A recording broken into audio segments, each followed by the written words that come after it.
Assalamualaikum warahmatullahi wabarakatuh. Selamat berjumpa kembali dengan kami di kanal YouTube 1001 Ide. Pada video kali ini kita akan membahas mata pelajaran Matematika kelas 7 Sekolah Menengah Pertama, halaman 205, Kurikulum Merdeka Belajar.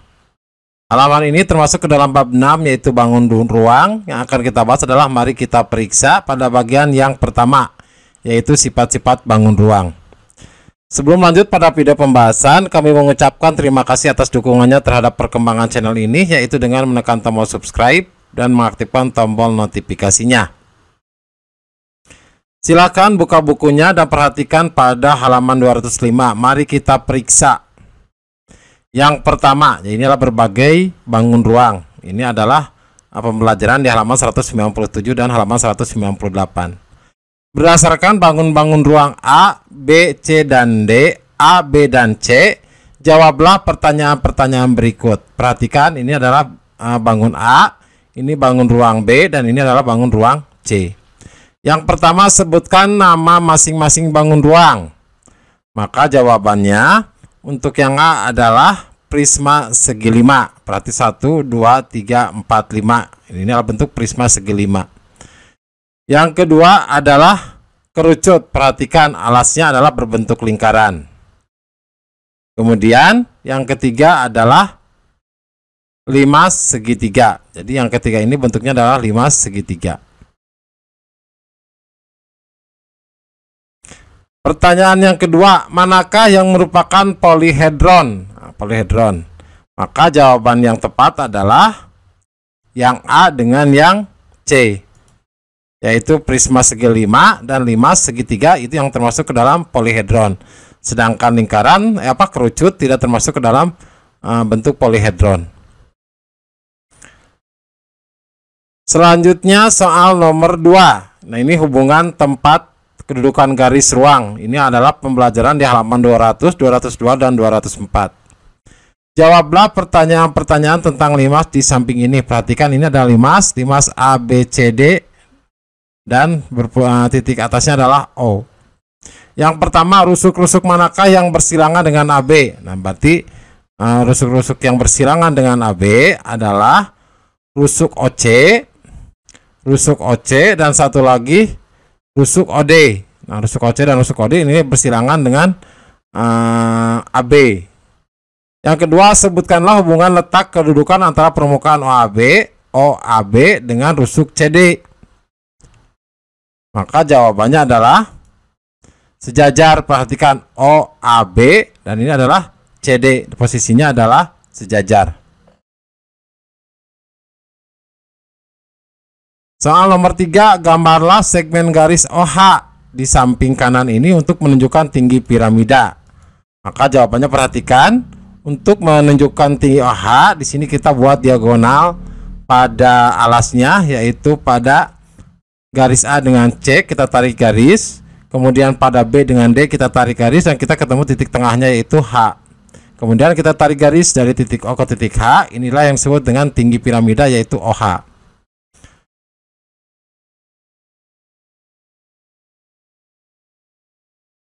Cermati. Nah, sekarang kita bahas bagian cermati. Mengapa hanya ada 5 polihedron beraturan? Tabel berikut ini memperlihatkan permukaan dari polihedron beraturan. Pertama adalah tetrahedron beraturan. Itu bentuk permukaannya adalah segitiga beraturan, di mana ukuran sudut satu permukaan adalah 60 derajat. Banyaknya permukaan pada satu titik puncak adalah 3. Ada heksahedron beraturan. Bentuk permukaannya adalah persegi. Sudutnya pada satu permukaan adalah 90 derajat dan banyaknya permukaan pada satu titik adalah 3. Oktahedron beraturan, bentuk permukaannya adalah segitiga beraturan. Jadi untuk oktahedron beraturan, dodekahedron beraturan, dan ikosahedron beraturan itu bentuknya adalah segitiga beraturan, segi 5 beraturan, dan segitiga beraturan.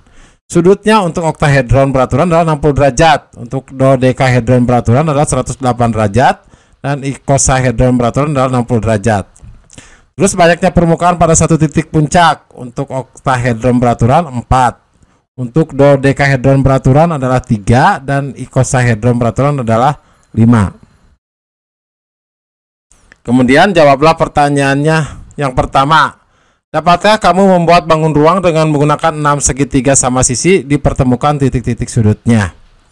Maka jawabannya, jika 6 segitiga sama sisi dikumpulkan pada satu titik puncak, jumlah semua sudutnya adalah 360 derajat dan terbentuk menjadi bidang datar yang rapat sehingga tidak dapat membentuk bangun 3 dimensi. Jadi untuk yang ini tidak dapat membentuk bangun 3 dimensi. Yang kedua, dapatkah kamu membuat bangun ruang menggunakan 4 atau lebih persegi dan segi 5 beraturan dipertemukan titik-titik sudutnya? Maka jawabannya, jika pada satu titik yaitu puncak terkumpul 4 atau lebih kotak atau segi 5 beraturan, maka jumlah keseluruhan sudutnya adalah 360 derajat sehingga tidak bisa membentuk bangun 3 dimensi. Sama ketika ini dikumpulkan jumlah sudutnya adalah 360 derajat, itu tidak dapat membentuk bangun 3 dimensi. Selanjutnya yang ketiga, dapatkah kamu membuat bangun ruang menggunakan beberapa segi 6 beraturan dipertemukan di titik-titik sudutnya? Jawabannya, karena sudut sebuah heksahedron beraturan, segi 6 itu berarti heksahedron, adalah 120 derajat. Jika pada satu puncak terkumpul 3 heksahedron, jumlah keseluruhan sudutnya adalah 360 derajat, sehingga tidak dapat membentuk bangun 3 dimensi. Jadi ketika jumlah sudutnya itu dalam satu titik nilainya adalah 360 derajat, maka tidak akan bisa membentuk bangun 3 dimensi. Selain itu, jika jumlah permukaan yang berkumpul pada satu titik puncak adalah 2 atau kurang, maka tidak dapat membentuk bangun 3 dimensi. Jadi untuk yang heksahedron ini ada 2 alasan. Selanjutnya yang keempat, cermati 1 sampai dengan 3 untuk menjelaskan mengapa hanya ada 5 jenis polihedron beraturan. Maka jawabannya, untuk membentuk polihedron beraturan dari segi banyak beraturan, maka diperlukan syarat-syarat sebagai berikut. Yang pertama, terkumpulnya 3 atau lebih permukaan segi banyak pada satu puncak.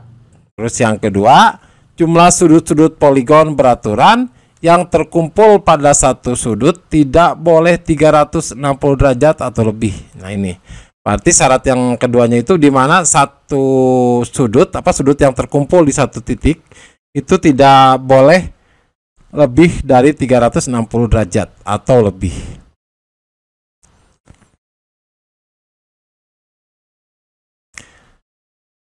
Yang bisa memenuhi 2 syarat di atas hanya bangun-bangun berikut, yaitu 3 buah segitiga sama sisi pada satu puncak disebut tetrahedron beraturan. Terus 4 buah segitiga sama sisi pada satu puncak disebut oktohedron beraturan. Yang kelima, 5 buah segitiga sama sisi pada satu puncak disebut ikosahedron beraturan. Terus 3 buah kotak pada satu puncak disebut heksahedron beraturan atau kubus. Dan yang ketiga, 3 buah segi 5 beraturan pada satu puncak disebut dodekahedron beraturan. Demikianlah video pembahasan untuk matematika kelas 7 halaman 205. Semoga video ini bermanfaat. Assalamualaikum warahmatullahi wabarakatuh.